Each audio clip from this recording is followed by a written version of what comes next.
Hello student, welcome back to this channel. You are watching Gyan Sagar study point. आज हम H TET के view point से कुछ question करने जा रहे हैं साइकोलॉजी के। ये क्वेश्चन कुछ ज़्यादा तो नहीं है, तो हम शुरुआत ही कर रहे हैं इन क्वेश्चनों की। तो शुरू करते हैं। What is a balanced personality. तो बैलेंस्ड पर्सनैलिटी क्या होती है, ये आपको लोगों ने बताना है। देखो, आपको स्क्रीन पे शायद नज़र आ रहा होगा व्हाट इज बैलेंस्ड पर्सनैलिटी।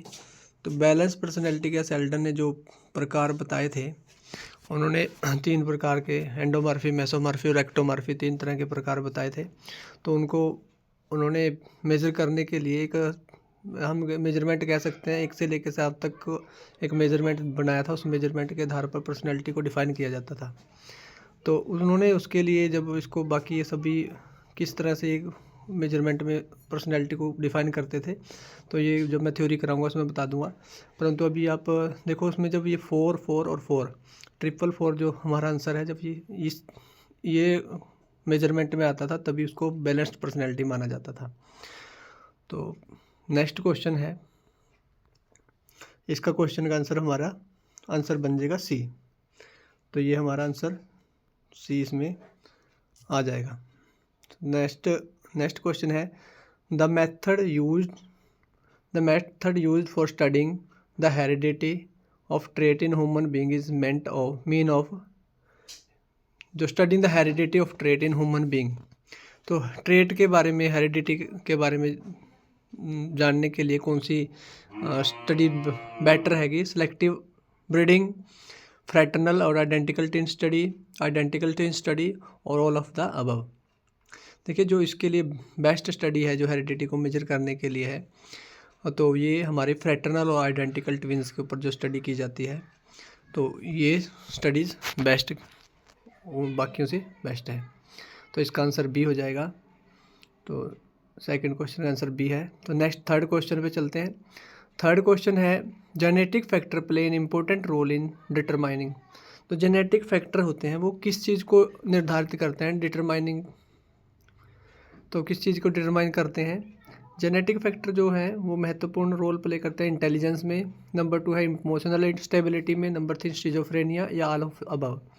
देखिए, कुछ लोग जो साइकोलॉजिकल बैकग्राउंड से नहीं है, वो या तो इसका इंटेलिजेंस लगाएंगे क्योंकि जेनेटिक्स की बात लिखी जा रही है, तो या फिर इसको वो इमोशनल स्टेबिलिटी पे साथ जाएंगे।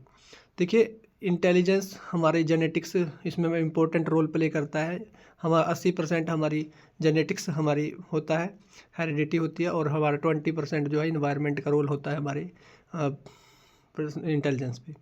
तो इमोशनल स्टेबिलिटी जो है वो भी हमारा जेनेटिक फैक्टर्स में बहुत अपना रोल प्ले करते हैं। नंबर 3 है स्किज़ोफ्रेनिया जो है एक मेंटल डिसऑर्डर है, जिसको जब हम साइकोपैथोलॉजी में इसको स्टडी किया जाता है।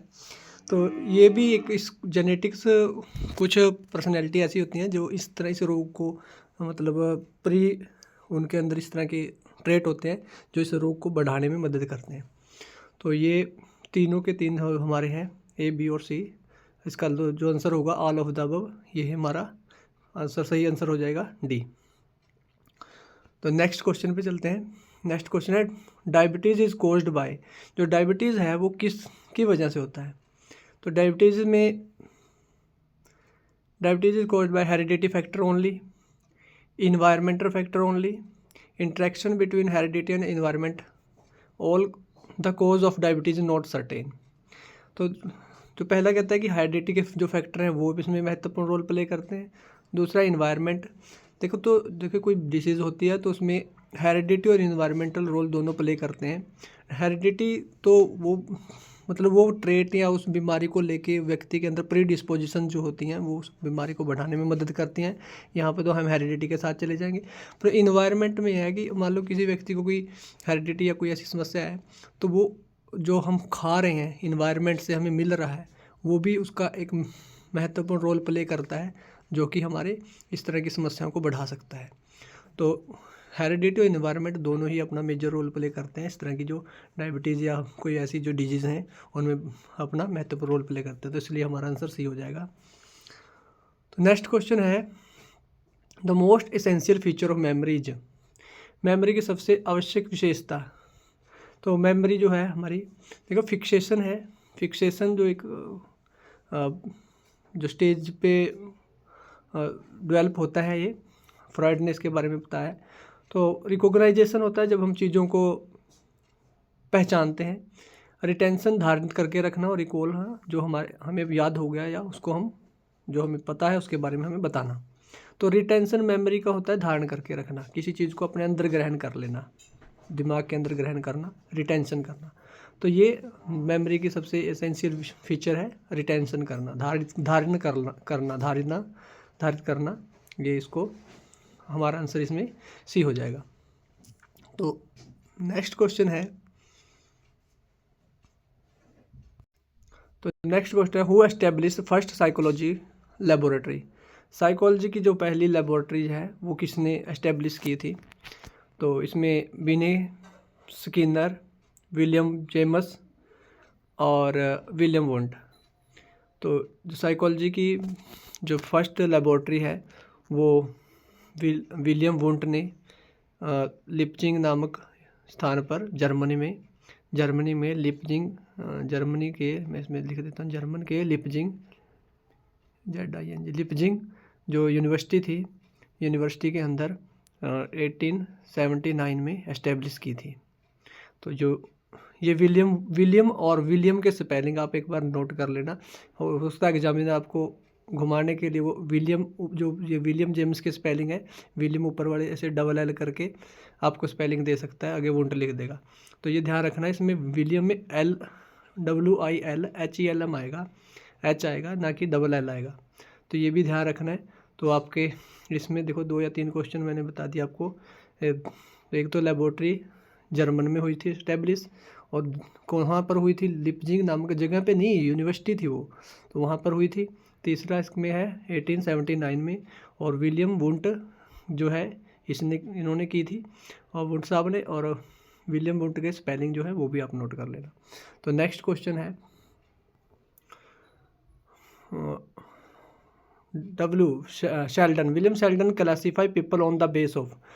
तो विलियम जो शेल्डन साहब थे, उन्होंने जो पीपल्स को क्लासीफाई किया था, अलग अलग कैटेगरीज में बांटा था। अभी हमने बताया था एंडोमॉर्फी, मेसोमॉर्फी, एक्टोमॉर्फी। तो ये उन्होंने इंटेलिजेंस बेस पे, इंटेलिजेंस के टाइप के आधार पर, बॉडी टाइप के आधार पर, या पर्सनैलिटी टाइप के आधार पर, किस टाइप के आधार पर उन्होंने लोगों को क्लासीफाई किया था। तो ये क्वेश्चन मैं आपके लिए छोड़ता हूँ। आप इसका क्वेश्चन का आंसर आप खुद हमें बताओगे, कमेंट करके बताओगे। वीडियो कैसी लगी है ये भी आप कमेंट करके बताओगे। और वीडियो आपको चाहिए तो UGC नेट के लिए साइकोलॉजी की जो भी ये वीडियो है, UGC नेट रीट हो, चाहे HTET हो, MP टेट हो, कोई भी टेट हो, तो उसमें ये साइकोलॉजी का ये क्वेश्चन ज़रूर इम्पोर्टेंट होंगे। तो आप इन क्वेश्चनों को पढ़ें, तो महत्वपूर्ण क्वेश्चन है। हम आगे और भी ऐसी वीडियो बनाएंगे आपके लिए। तो मिलते हैं नेक्स्ट वीडियो में। तो ये वीडियो कैसी लगी, लाइक और कमेंट करना, और वीडियो को शेयर भी करना, ताकि और लोग इसके जुड़ पाएँ और अपना इसका लाभ उठा सकें। मिलते हैं नेक्स्ट वीडियो में। धन्यवाद। जय हिंद, जय भारत।